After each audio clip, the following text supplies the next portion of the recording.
आज के इस नए इस गहन विश्लेषण में बहुत बहुत स्वागत है। आज हमारे सामने मेज पर दस्तावेजों, समाचार पत्रों की कटिंग और शोध पत्रों का जो ढेर लगा है ना। हाँ, ये वाकई कमाल का है। बिल्कुल। और आज की इस चर्चा में कुछ काफी पैने संपादकीय लेख हैं, भू राजनीतिक विश्लेषण हैं और कुछ बेहद गर्मा गर्म घरेलू मुद्दे भी शामिल हैं। सही कहा। आज का हमारा जो मिशन है वो ये समझना है कि कैसे तकनीक, कूटनीति, घरेलू अर्थशास्त्र और हमारी राजनीतिक संस्थाएं मिलकर भविष्य की सत्ता का एक नया खाका तैयार कर रही हैं। मतलब पहली नजर में किसी को भी ये लग सकता है कि ये सब अलग अलग विषय हैं। हाँ, लेकिन इनके तार आपस में बहुत गहराई से जुड़े हुए हैं। ठीक है, तो चलिए इसे खोलकर समझते हैं। अगर इन सभी स्रोतों को एक साथ देखा जाए तो एक बहुत ही स्पष्ट तस्वीर उभर कर आती है। गहराई से विश्लेषण करने पर, चाहे वो 6G तकनीक की वैश्विक दौड़ हो, डूरंड रेखा का खूनी संघर्ष हो, या फिर देश में सब्सिडी का बढ़ता बोझ, एकदम सही, या फिर राजनीतिक परिसीमन और जांच एजेंसियों की साख का सवाल, ये सभी असल में एक ही बड़ी कहानी के अलग अलग अध्याय हैं। आने वाले कल में संसाधनों पर या डेटा पर किसका नियंत्रण होगा, ये उसी की कहानी है। बिल्कुल। तो शुरुआत तकनीक से करते हैं, क्योंकि ये सीधे भविष्य से जुड़ा है। स्पेन के बार्सिलोना में मोबाइल वर्ल्ड कांग्रेस होने जा रही है। वहां नए प्रोडक्ट्स लॉन्च होंगे, बड़ी बड़ी घोषणाएं भी होंगी। हाँ, लेकिन इन सब के बीच सबसे बड़ा सवाल ये गूंज रहा है कि 6G की दौड़ में दुनिया का नेतृत्व कौन करेगा। स्रोतों में ये बात बहुत स्पष्ट रूप से कही गई है कि 6G का मामला 5G से बिल्कुल अलग है। हाँ, 5G की जब बात होती थी तो सारी बहस केवल सप्लायर्स को लेकर थी ना, जैसे हुआवे के उपकरणों का इस्तेमाल किया जाए या नहीं। हाँ, लेकिन 6G की लड़ाई का दायरा बहुत बड़ा है। यहाँ जो बात सबसे दिलचस्प है वो ये है कि 6G केवल इंटरनेट की स्पीड तक सीमित नहीं है। तो फिर ये इतना अलग क्यों है? ये असल में पूरे तकनीकी ब्लूप्रिंट की लड़ाई है। 5G ने हमें तेज इंटरनेट दिया, लेकिन 6G में आर्टिफिशियल इंटेलिजेंस और एज कंप्यूटिंग सीधे नेटवर्क के ढांचे के अंदर ही जुड़ जाएंगे। ये एज कंप्यूटिंग का कॉन्सेप्ट थोड़ा तकनीकी लग रहा है। इसे अगर आसान भाषा में समझना हो तो इसे ऐसे समझ सकते हैं कि अभी हमारा ज्यादातर डेटा किसी दूर स्थित सेंट्रल सर्वर में प्रोसेस होता है। हाँ, क्लाउड में। बिल्कुल, जिसमें कुछ मिलीसेकंड का समय लगता है। लेकिन एज कंप्यूटिंग का मतलब है कि डेटा का विश्लेषण वही हो जाएगा जहां वो पैदा हो रहा है। मतलब डिवाइस के बिल्कुल करीब। हाँ, नेटवर्क के किनारे या एज पर। जब अरबों डिवाइस आपस में जुड़े होंगे तो प्रतिक्रिया का समय लगभग शून्य हो जाएगा। ये तो स्वचालित गाड़ियों या रिमोट सर्जरी के लिए बहुत जरूरी है। एकदम सही। इसलिए अगर इस नेटवर्क के डिजाइन में कोई भी कमजोरी हुई तो उसके भयंकर परिणाम हो सकते हैं। अस्पताल, बिजली ग्रिड सब इसी पर निर्भर होंगे। मतलब डिजिटल संप्रभुता पूरी तरह से इसी बुनियादी ढांचे पर टिकने वाली है। हाँ, पूरी तरह से। ये तो बिल्कुल मोनोपोली बोर्ड गेम खेलने जैसा हो गया। जो भी खिलाड़ी बोर्ड के बुनियादी ढांचे या जमीन पर कब्जा कर लेगा वो बाकी सबसे किराया वसूलेगा। ये एक बहुत ही सटीक तुलना है। और दस्तावेज बताते हैं कि इस रेस में चीन बहुत आगे निकल चुका है। मैंने पढ़ा कि दुनिया के 6G से संबंधित 40% से अधिक पेटेंट अकेले चीन के पास हैं। हाँ, ये सच है। ये कैसे संभव हुआ? मतलब 5G के समय तो पश्चिमी देशों ने चीनी कंपनियों पर इतने कड़े प्रतिबंध लगाए थे। असल में पश्चिमी देशों को लगा था कि प्रतिबंधों से चीनी कंपनियां कमजोर पड़ जाएंगी, लेकिन हुआ बिल्कुल उल्टा। उन्होंने तो बाजी ही पलट दी। बिल्कुल। अमेरिका के बैन ने हुआवे जैसी कंपनियों को पूरी तरह से आत्मनिर्भर बनने पर मजबूर कर दिया। उन्होंने अपने घरेलू नवाचार में, इनोवेशन में पूरी ताकत झोंक दी। और अब राज्य के समर्थन से वे एक समानांतर प्रणाली बना रहे हैं। तो फिर इस मोनोपोली के खेल में अमेरिका की क्या रणनीति है? अमेरिका क्लाउड और सॉफ्टवेयर में तो बेताज बादशाह है, लेकिन हार्डवेयर के लिए वो अभी भी यूरोप पे निर्भर है। यही अमेरिका की कमजोरी है। हाँ, इसे खत्म करने के लिए अमेरिका एक नया कॉन्सेप्ट लाया है, ओपन रेडियो एक्सेस नेटवर्क या ओपन रैन। ये ओपन रैन क्या है? पारंपरिक तौर पर अगर कोई कंपनी नेटवर्क लगाती है तो उसे हार्डवेयर और सॉफ्टवेयर एक ही कंपनी से, जैसे नोकिया या एरिक्सन से खरीदने पड़ते हैं। अच्छा। ओपन रैन इस एकाधिकार को तोड़ता है। ये लेगो ब्लॉक्स की तरह है। मतलब नेटवर्क को हिस्सों में बांट देना। हाँ, सॉफ्टवेयर किसी एक कंपनी का और हार्डवेयर किसी दूसरी कंपनी का। इससे अमेरिकी सॉफ्टवेयर कंपनियों को टेलीकॉम सेक्टर में घुसने का बड़ा मौका मिल रहा है। और तीसरा बड़ा खिलाड़ी यूरोप है, लेकिन उनकी स्थिति काफी अजीबोगरीब लग रही है। हाँ, दस्तावेज बताते हैं कि नोकिया और एरिक्सन के दम पर वे ग्लोबल लीडर तो हैं। लेकिन अमेरिका और चीन की कूटनीतिक रस्साकशी में फंसे हुए हैं। यूरोप की दुविधा ये है कि उनकी कंपनियां अमेरिकी बाजारों से गहराई से जुड़ी हुई हैं। वे सिर्फ कूटनीति के आधार पर चीन को पूरी तरह बाहर नहीं कर सकते, क्योंकि उन्हें अपने कॉर्पोरेट हितों का भी ध्यान रखना पड़ता है। बिल्कुल। 2028 तक 6G के स्टैंडर्ड तय हो जाएंगे। जो भी इसे तय करेगा 2030 के बाद की दुनिया पर उसी का राज होगा। ये तो हुई तकनीकी सीमाओं की बात, लेकिन डिजिटल दुनिया से निकलकर अगर असली भौगोलिक सीमाओं की बात करें तो वहां भी तनाव कम नहीं है। बिल्कुल, जमीनी सुरक्षा भी उतनी ही महत्वपूर्ण है। हमारे स्रोतों में पाकिस्तान और अफगानिस्तान के बीच ड्यूरेंट रेखा पर हो रहे खूनी संघर्ष का बहुत गहराई से विश्लेषण है।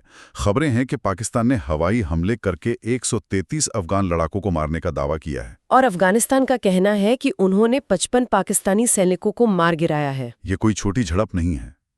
अचानक ये हालात इतने खराब कैसे हो गए? इसे समझने के लिए थोड़ा इतिहास देखना होगा।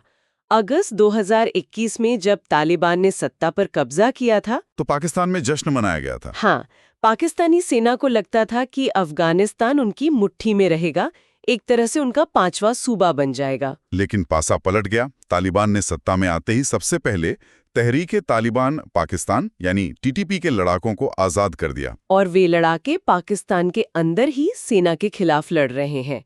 उनके आजाद होते ही पाकिस्तान में आतंकी हमले बढ़ गए। मुल्ला अब्दुल सलाम ज़ईफ की किताब माई लाइफ विद तालिबान का संदर्भ यहाँ बहुत सटीक बैठता है। बिल्कुल। वे लिखते हैं कि अफगान लोग पाकिस्तान को धर्म का ठेकेदार मानते हैं। मतलब पाकिस्तान केवल डॉलर ऐंठने के लिए इस्लाम का इस्तेमाल करता है। हाँ, पाकिस्तान ने हमेशा अफगानों को एक मोहरे की तरह इस्तेमाल किया। एक पुरानी कहावत भी है कि अफगानों को किराए पर लिया जा सकता है, खरीदा नहीं जा सकता। और जब अफगानिस्तान ने बात मानने से इनकार किया तो पाकिस्तान ने लाखों अफगान शरणार्थियों को वापस खदेड़ना शुरू कर दिया। उनकी संपत्तियां जब्त कर ली गईं, सीमा पार हवाई हमलों में आम नागरिक मारे गए। इससे तो काबुल और आम अफगान लोगों में पाकिस्तान के खिलाफ भयंकर नफरत भर गई होगी। देखा जाए तो निष्कर्ष यही है कि पाकिस्तान आज वही आतंकवाद की फसल काट रहा है जो उसने दशकों तक बोई थी। और भारत के लिए इसका अर्थ स्पष्ट है। भारत इसे अफगानिस्तान की संप्रभुता का खुला उल्लंघन मानता है। ये दुनिया के लिए सबक है कि आतंकवाद को हथियार बनाने वाला देश खुद उसी में जल जाता है। खैर, राष्ट्रीय सुरक्षा से अब हम आर्थिक सुरक्षा की ओर चलते हैं। कोई भी देश अंदरूनी तौर पर तब तक मजबूत नहीं हो सकता जब तक उसकी अर्थव्यवस्था ठोस ना हो। बिल्कुल। हाल ही में बजट के बाद प्रधानमंत्री ने एक वेबिनार में उद्योग जगत से नवाचार यानी रिसर्च एंड डेवलपमेंट में निवेश बढ़ाने को कहा। स्रोतों में ये सवाल उठाया गया है कि हम दुनिया की चौथी सबसे बड़ी अर्थव्यवस्था तो हैं, लेकिन वैश्विक स्तर पर हमारे उत्पाद इतने कम क्यों हैं? ऐसा क्यों है? ये भारतीय अर्थव्यवस्था की बड़ी विडंबना है। बड़े कारोबारी अक्सर वहां पैसा लगाते हैं जहां जल्दी मुनाफा मिले। हाँ, R&D में तो समय और पैसा दोनों लगता है और जोखिम भी होता है। इसीलिए हम अक्सर सिर्फ असेंबलिंग तक सीमित रह जाते हैं और चीनी उत्पादों का मुकाबला नहीं कर पाते। लेकिन यहाँ मैं थोड़ा डेविल्स एडवोकेट बनना चाहूंगा। लेखों में बढ़ती सब्सिडी पर भी तीखा प्रहार है। लेकिन क्या एक कल्याणकारी राज्य में गरीब वर्ग को सहारा देना सरकार की जिम्मेदारी नहीं है? इसे सिर्फ मुफ्त की रेवड़ी कैसे कह सकते हैं? ये एक बहुत जायज तर्क है। हाँ। लेकिन कल्याणकारी योजनाओं और अतार्किक मुफ्त की रेवड़ियों में बारीक अंतर होता है। शिक्षा और स्वास्थ्य पर खर्च करना तो कल्याण है। हाँ, वो लोगों को सशक्त बनाता है। लेकिन 16वें वित्त आयोग के आंकड़े चिंता बढ़ाते हैं। 21 राज्यों का कुल सब्सिडी बजट 2018-19 में 3.86 लाख करोड़ रुपए था और अब 2025-26 के लिए ये उछलकर 9.73 लाख करोड़ रुपए होने का अनुमान है। ये तो दोगुने से भी ज्यादा है। बिल्कुल। और इसमें लगभग 27% सिर्फ मुफ्त बिजली सब्सिडी है। देश का सार्वजनिक ऋण पहले ही जीडीपी के लगभग 80% तक पहुंच चुका है। तो फिर नए स्कूल, अस्पताल और प्रयोगशालाएं बनाने के लिए पैसा कहां से आएगा? यही तो बात है। ये तो ऐसा है जैसे रोजमर्रा का बिजली बिल चुकाने के लिए कोई अपने क्रेडिट कार्ड की लिमिट पार कर रहा हो। ये बहुत डरावना उदाहरण है, लेकिन सच है। इसीलिए लेखों में एक दीर्घकालिक उपाय सुझाया गया है, वैज्ञानिक सोच का विकास। हाँ, साइंटिफिक टेम्पर। भविष्य की महाशक्ति बनने के लिए रटने की बजाय लर्निंग बाय डूइंग पर जोर देना होगा। कैच दम यंग। जब बच्चों को रोबोटिक्स पर काम करने का मौका मिलेगा, तभी वे सवाल पूछेंगे और असली नवाचार होगा। अब यहाँ से हम चर्चा को उस दिशा में ले जाते हैं जहाँ अर्थव्यवस्था और नीतियाँ घरेलू राजनीति और संस्थाओं की साख से टकराती हैं। हाँ, ये एक अहम मोड़ है। लेकिन इन राजनीतिक लेखों पर बात करने से पहले श्रोताओं के लिए ये स्पष्ट करना बहुत जरूरी है कि इस चर्चा में हमारा उद्देश्य किसी भी दल या सरकार का पक्ष लेना नहीं है। बिल्कुल, हम पूरी तरह तटस्थ होकर केवल संपादकीय लेखों और खबरों के तर्कों का विश्लेषण कर रहे हैं। तो 16वें वित्त आयोग की सिफारिशों के राजनीतिक निहितार्थों से शुरू करते हैं। आयोग ने करों के बंटवारे के फॉर्मूले में बड़े बदलाव किए हैं। हाँ, एक नया मानक जोड़ा गया है। राज्य के आर्थिक योगदान यानी जीडीपी योगदान को 10% का भार दिया गया है और क्षेत्रफल का भार 15 से घटाकर 10% कर दिया गया है। जनसांख्यिकीय प्रदर्शन का भार भी 12.5 से घटाकर 10% किया गया है। तो इसका सीधा असर क्या हुआ? इसका असर ये हुआ कि दक्षिण भारत के राज्यों आंध्र प्रदेश, कर्नाटक, केरल, तमिलनाडु और तेलंगाना का हिस्सा बढ़ गया है, जबकि उत्तर के कई राज्यों का हिस्सा कम हुआ है। दक्षिण का राज्यों की शिकायत रही है कि वे अर्थव्यवस्था में ज्यादा योगदान देते हैं लेकिन उन्हें हिस्सा कम मिलता है। ये एक अहम सवाल खड़ा करता है। कुछ राजनीतिक लेखकों का मानना है कि इसके पीछे एक गहरी रणनीति हो सकती है। मतलब यह सिर्फ आर्थिक कदम नहीं है। ऐसा माना जा रहा है कि दक्षिण को आर्थिक रूप से शांत करके केंद्र सरकार शायद भविष्य के परिसीमन का रास्ता साफ कर रही है। परिसीमन यानी लोकसभा और विधानसभा सीटों की संख्या का पुनर्निर्धारण। हाँ, 2027 के बाद जब नई जनगणना पर परिसीमन होगा तो जनसंख्या के आधार पर उत्तर भारत का राजनीतिक दबदबा बढ़ जाएगा। तो क्या दक्षिण को अभी ज्यादा आर्थिक अधिकार देकर उत्तर को भविष्य में अधिक राजनीतिक शक्ति देने की जमीन तैयार की जा रही है? ये सोचने वाली बात है। ये दस्तावेजों में उभरा एक बहुत दिलचस्प पहलू है। राजनीतिक रणनीतियों के बाद अब लोकतांत्रिक संस्थाओं की साख की बात करते हैं।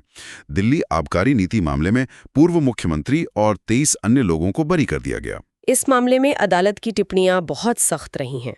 अदालत ने कहा कि बिना पुख्ता सबूत संवैधानिक पद पर बैठे व्यक्ति को फंसाना कानून के राज पर धब्बा है। संपादकीय लेखों में सवाल उठाया गया है कि क्या सीबीआई और ईडी जैसी एजेंसियां निष्पक्ष काम कर रही हैं? Prevention of money laundering act यानी पीएमएलए का भी जिक्र है। इसके तहत ईडी का कन्विक्शन रेट 1000 मामलों में केवल 2 है। ये आंकड़ा इतना चौंकाने वाला क्यों है? क्योंकि पीएमएलए में जमानत मिलना लगभग असंभव होता है। जब कन्विक्शन रेट सिर्फ 0.2% हो तो इसका मतलब है कि प्रक्रिया को ही सजा बना दिया गया है। ये संस्थाओं की विश्वसनीयता पर बड़ा प्रश्न चिन्ह है। और विपक्ष के दृष्टिकोण को देखें तो कांग्रेस प्रवक्ता आलोक शर्मा के लेख में आरोप है कि विरोध की आवाज को दबाया जा रहा है। उनके अनुसार विरोधियों को देशद्रोही या अर्बन नक्सल कह दिया जाता है। उन्होंने फ्री ट्रेड एग्रीमेंट्स पर भी चिंता जताई है। न्यूजीलैंड या यूरोपियन संघ के साथ समझौतों से घरेलू बाजार को नुकसान होने की बात कही गई है। ये सभी मुद्दे दर्शाते हैं कि पारदर्शी और निष्पक्ष संस्थाओं का होना कितना आवश्यक है। तो अब इस विस्तृत चर्चा को समेटने का समय आ गया है। आज हमने देखा कि 6G की रेस हो, डुरंड रेखा का संघर्ष हो, सब्सिडी बनाम नवाचार की बहस हो, या जांच एजेंसियों और वित्त आयोग को लेकर राजनीति हो, ये सब भविष्य के संसाधनों और सत्ता पर नियंत्रण की जद्दोजहद की ओर इशारा करते हैं। एक बहुत बड़ी दुविधा सामने आती है। वो क्या? अगर एक तरफ हम 6G और अंतरिक्ष कार्यक्रमों से दुनिया जीतने का सपना देख रहे हैं, लेकिन दूसरी तरफ संस्थाओं की साख सवालों के घेरे में है और अर्थव्यवस्था सब्सिडी के बोझ तले दबी है, तो क्या हमारी भविष्य की महाशक्ति बनने की राह तकनीकी प्रयोगशालाओं में तय होगी या फिर इस बात पर कि हम अपने घरेलू राजनीतिक और संस्थागत ढांचों को कितना मजबूत कर पाते हैं? ये एक ऐसा गहरा और उत्तेजक विचार है जो किसी को भी मंथन करने पर मजबूर कर देगा। तकनीक साधन दे सकती है, लेकिन नियत और संस्थाओं की मजबूती ही दिशा तय करती है। आज के इस गहन विश्लेषण में बस इतना ही। मिलते हैं अगली चर्चा में कुछ नए दस्तावेजों की पड़ताल के साथ।